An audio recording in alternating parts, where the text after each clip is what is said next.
आणि थेट जाऊयात संजय राऊत बोलतात. अनाप शनाप बरडू लागतो तेव्हा एकतर त्यांचं प्रकृती बरी नाही असं मी समजतो. त्यांच्या प्रकृतीला काहीतरी त्रास आहे आणि भारतीय जनता पक्षानं तात्काळ त्यांना प्रचारातून बाजूला करून या नेत्याच्या प्रकृतीवर लक्ष दिलं पाहिजे. ते प्रधानमंत्री आहेत, जे नेते आहेत त्यांची प्रकृती बरी नाही असं मला दिसतं. सतत त्यांच्या बोलण्यातून ते ज्या प्रकारची वक्तव्य करतात ते चांगल्या मानसिकतेचं लक्षण नाही. काल ते कुठेतरी परत उद्धव ठाकरे यांच्यावर बोलले. महाराष्ट्राच्या बाहेर उद्धव ठाकरे बाळासाहेब ठाकरेंच्या वारा ही त्यांच्या बिघडलेल्या मानसिकतेचं लक्षण आहे. तेलंगणात जाऊन ते असं म्हणाले की काँग्रेस पक्ष हा मोदी नाही म्हणजे अडाणीच, मोदी आणि अडाणी एकच आहेत ते, अडाणी आणि अंबानी यांच्या काळ्या पैशावर निवडणुका लढतो.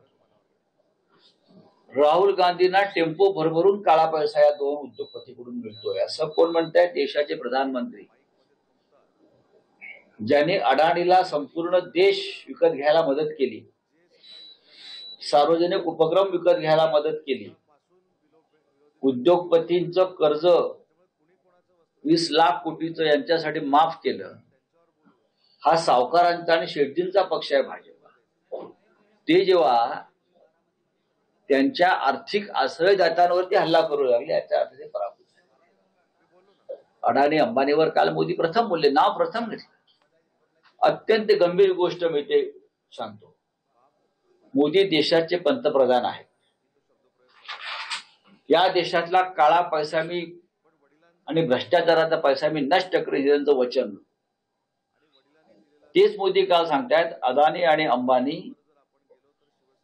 यांचा काळा पैसा टेम्पो भरभरून काँग्रेसकडे जातोय, काँग्रेसच्या सहयाद्यांकडे, आणि ते निवडणुका लढतायत. याचा अर्थ असा आहे की नरेंद्र मोदी यांना या भ्रष्टाचाराच्या व्यवहाराची माहिती आहे आणि जो पीएमएलए ऍक्ट आहे, मनी लॉन्ड्रिंग, मोदींनी ताबडतोब या दोन उद्योगपतींवर कारवाई केली पाहिजे, अटक केली पाहिजे. तुम्ही इतरांना याच कायद्याखाली अटक करता ना. भ्रष्टाचाराचा पैसा इकडे वळवला तिकडे वळवला, आणि स्वतः प्रधानमंत्री जाहीरपणे सांगतायत की या दोन उद्योगपतींचा काळा पैसा हा काँग्रेस पक्षाच्या निवडणुकीत वापरला जातो. याचा अर्थ सरळ सरळ मनी लॉन्ड्रिंग आहे असं मोदी म्हणतायत. अशा वेळेला ईडीच्या संचालकांनी मोदी यांचं स्टेटमेंट ताबडतोब घ्यायला पाहिजे, किंवा त्यांनी जे काल वक्तव्य केलंय प्रधानमंत्र्यांचं जबाबदार वक्तव्य आहे ते स्टेटमेंट मानून कायदेशीर section 45A under section 45A त्यांनी ते स्टेटमेंट ग्राह्य मानून ज्यांच्यावर मोदींनी मनी लॉन्ड्रिंगचा काल आरोप केलेला आहे त्या दोन उद्योगपतींवर कारवाई केली पाहिजे. ही साधी सरळ गोष्ट आहे. जर मोदी हे करणार नसते तर मोदींचं मानसिक आरोग्य पूर्णपणे बिघडलेलं आहे. आणि भारतीय जनता पक्षानं एक पक्ष म्हणून जबाबदारीनं आपल्या या लाडक्या नेत्यावरती उपचार करणं गरजेचं आहे. आरक्षण जे आहे हा विषय संपू द्या. मुख्यमंत्री म्हणाले की पत्राचार आणि खिचडी घोटाळा करणार आम्ही काय बोलणार, आमचे प्रमुख उत्तर देतील. काही आम्ही समर्थ आहोत. 4 जून पर्यंत तुम्हाला जो काय तांडव करायचा आहे ते करा. मग तुमचे सगळे घोटाळे काय ते बाहेर काढू, बाहेर निघतातच आहे. एकनाथ शिंदेने भ्रष्टाचारावर बोलावं एक फार मोठं आश्चर्य. स्वतः केलेल्या भ्रष्टाचाराला घाबरून ज्या माणसाने पलायन केलं, स्वतःचे घोटाळे बाहेर पडतायत आणि मला अटक होईल या भीतीनं ज्याची गाळण उडाली, पाय लटपटू लागले, डोळ्यातनं अश्रू काढले, असा माणूस बोलतो भ्रष्टाचारावर. हे फार महाराष्ट्रात ही फार मोठी गंमत चालू आहे. ऐन निवडणुकीच्या तोंडावरती सुधाकर बडगुजर यांच्यासाठी नोटीस काढलेली आहे. कसं पाहणार म्हणजे काय? ऐन निवडणुकीमध्ये आमचा एक प्रमुख नेता नाशिक जिल्ह्यातला जिल्हा प्रमुख जो प्रचारात आघाडीवर आहे त्याच्या हातात निवडणुकीचे सूत्र आहे. त्यांना तुम्ही तडीपारीची नोटीस काढता, त्याला तुम्ही काय म्हणणार? सगळे गुंड तडीपार तुम्ही तुरुंगातून सोडून आपल्या बरोबर घेतलेले आहात निवडणुकीसाठी. मी वारंवार त्याची नावं दिलेली आहात. सगळे गुंड मुख्यमंत्र्यांच्या मुलाबरोबर फिरतात, मुख्यमंत्र्यांबरोबर फिरतात. या नगर शहरामध्ये गुंडांचं राज्य सुरू आहे आणि तुम्ही राजकीय कार्यकर्त्यांवरती खोट्या केसेस टाकून त्यांना तडीपाऱ्या करता. 4 जून नंतर याला उत्तर दिलं जाईल. स्वतः या राज्याचा जो मुख्यमंत्री आहे तो तडीपार होईल अशी त्याची गुन्हे आहेत. मुख्यमंत्री आणि त्याची टोळी यांचे एवढे अपराध आहे की या एकनाथ शिंदेना सुद्धा तडीपारीची नोटीस बजावली जाईल अशी त्याचे गुन्हे आहेत. एक तर ते तुरुंगात जातील किंवा तडीपार होतील.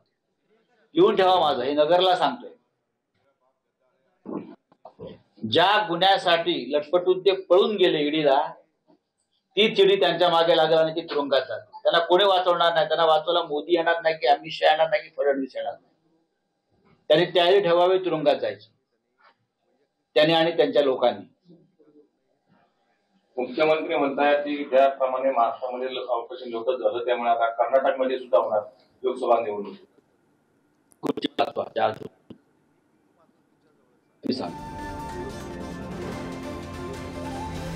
तर विविध मुद्द्यांवरनं विविध प्रश्नांवरनं संजय राऊत यांनी उत्तरं दिलेली आहेत. नगरमध्ये सुरू असलेली ही संजय राऊत यांची पत्रकार परिषद.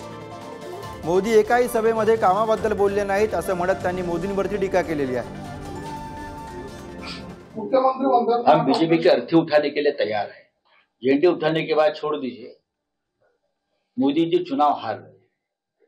भारतीय जनता पार्टी 4 दिन के बाद सत्ता पे नहीं रहे. पक्ष विलिनीकरणाबाबत शरद पवारांनी जे बोलले त्यावरती अजित पवार म्हणाले की ते संभ्रमावस्था निर्माण करण्यासाठी सातत्याने असे वक्तव्य करत असतात. पण कोणता पक्ष कोणात विलीन होणार? शिवसेना हा विलीन होणार नाही. शिवसेना हा विलीन होणार नाही हे संभ्रम निर्माण करण्यासाठी असं वक्तव्य. शिवसेना कधीच कुठल्या पक्षात विलीन झाली नाही. बाळासाहेब ठाकरे माननीय हिंदू हृदय सम्राट यांनी त्यांचा पक्ष जो स्थापन केला त्यांच्यावरती अनेकदा हे दबाव आले. आणीबाणीच्या काळात असतील, त्याच्यानंतर असतील. पक्ष विसर्जित करा किंवा विलीन करा. आणि ज्या ज्या वेळेला अशा प्रकारचे दबाव त्यांच्यावर आले आणीबाणीच्या काळात खास करून, तेव्हा ज्यांनी हा दबाव त्यांच्यावर टाकण्याचा प्रयत्न केला त्यांचं नाव होतं बॅरिस्टर रजनी पटेल, जे मुंबईचे अध्यक्ष होते काँग्रेसचे, फार शक्तिमान नेता होता. तेव्हा शिवसेना प्रमुखांनी त्यांना निरोप दिला.